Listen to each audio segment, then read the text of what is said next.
Hello, this is W. Copeland 38, and today I want to give a kind of a brief review on how flashlights have evolved for law enforcement and security. I worked in law enforcement for about 23 years and have since retired.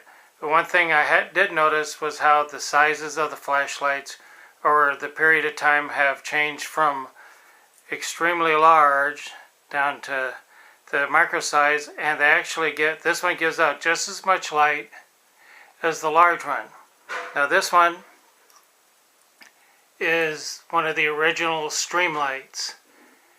It's around 18 inches long and is very heavy, but it gives out an extremely bright light, and it's capable of shedding that light for probably a full city block effectively. You can eliminate house numbers and things like that.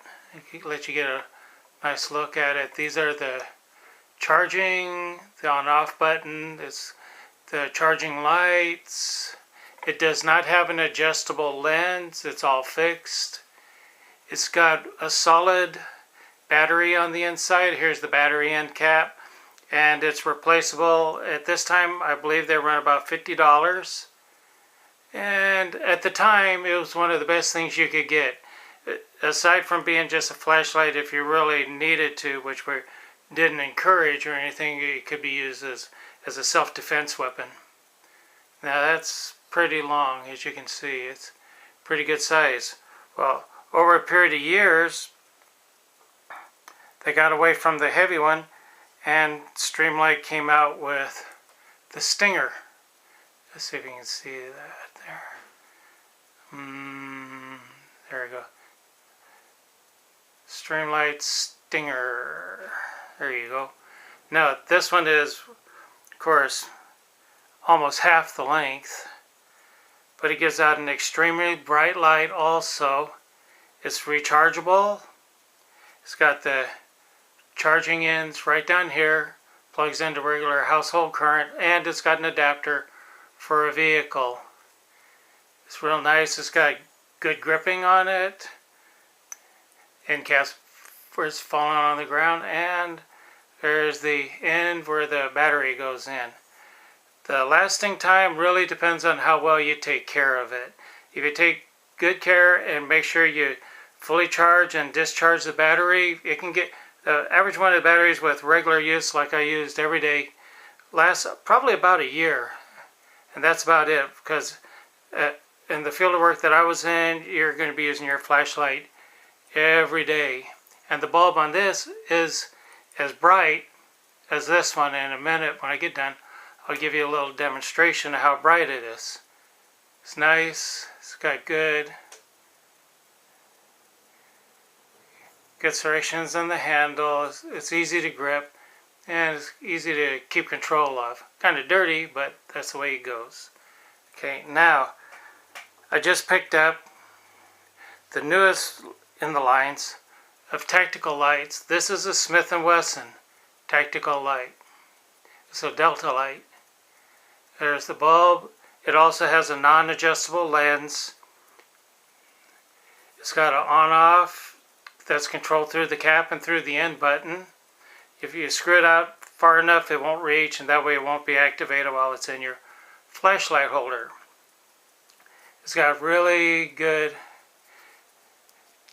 I don't know what they call this, stippling in here, and it's nice and rough. You can get a real good feel for it. Let me give you a nice little close-up of this dude. There we go. And there's the lens, and this is as bright as either one of these two. And I'll give you a little quick demonstration on that. There's the end that you depress to activate the flashlight. And it's been really interesting to me how the flashlights have evolved. The Smith & Wesson came with this holder. It's got room for spare batteries, adequate. It's got the regular Velcro grip on it. The Stinger had to pick up this. It's a snap, goes on a good sized 2-inch utility belt. and not too much to be said about that, but the regular leather that was used in law enforcement or security. Okay. Now, I want to give you a little demonstration of how bright the lights are. First, I'm going to show the stream light. Okay. And I'm going to compare that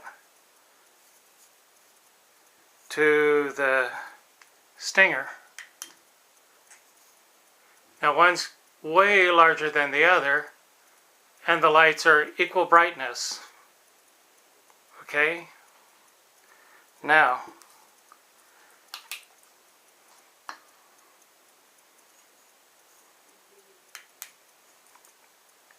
I'm going to show you the difference between the Stinger and the Smith & Wesson. This is the tactical light for the Smith & Wesson.